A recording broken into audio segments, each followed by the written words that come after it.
Napakadali nga po mga idol na kumalat ngayong araw sa social media ang balitang trade ng Miami Heat kay Jimmy Butler. Mismong agent na rin naman ni Butler ang nagkumpirma na makikipag-usap na nga po ang Miami sa ibang teams para malaman ang may offer nito kapalit ng kanilang superstar. Sa ngayon, tatlong teams nga po ang nabanggit ni Shams ng ESPN na posibleng sunod na paglaruan ni Butler na kinabibilangan ng Dallas Mavericks, Houston Rockets at Golden State Warriors. At bagamat wala pa rin naman nga pong ibinibigay na statement si Jimmy Butler tungkol sa kanyang trade, naniniwala pa rin naman ang mga nakapaligid sa kanya na gusto nga po niyang manatili sa Miami. Pero syempre, wala rin naman nga pong magagawa si Butler kung mismong Miami na ang magti-trade sa kanya. At kung sakali man nga pong mangyari yan, gugustuhin nga nitong lumipat sa Golden State Warriors para makasama si Stephen Curry. Kahit man nga po ilang beses na siyang nabigo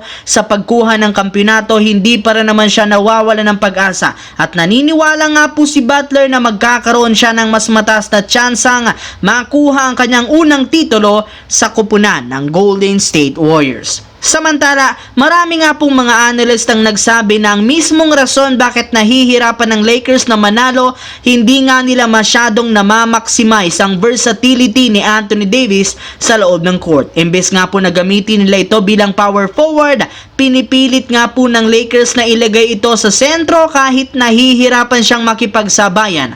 Maging si LeBron James naniniwala na mas lalaki ang impact ni Anthony Davis bilang 4. Kaya aprobado nga siya sa ideya na pagkuha ng Lakers sa kanilang target na si Jonas Valanciunas. Ilang beses na rin naman nga niya itong nakatapat sa playoffs, kaya alam nga po niya kung gaano ito kagaling bilang isang veteranong sentro. Para nga po sa kaalaman ng lahat, nag-average nga po si Valanciunas ngayong season ng 12.6 points, 8 rebounds, 2.2 assists sa kanyang 50% shooting sa field goals. Grabe nga po ang impact nito sa depensa. Kaya kahit sino mang gamiting player ng Lakers bilang offer sa Wizards, sigurado nga pong hindi sila dito malulugi. Sa kabilang banda, matapos nga po mga idol na makuha ng San Antonio Spurs sina Chris Paul at Harrison Barnes, inaasahan na mas magiging competitive nga po ang team sa West at para makapasok sa playoffs. Ngunit mukhang mali ang expectation ng mga analysts dahil hanggang ngayon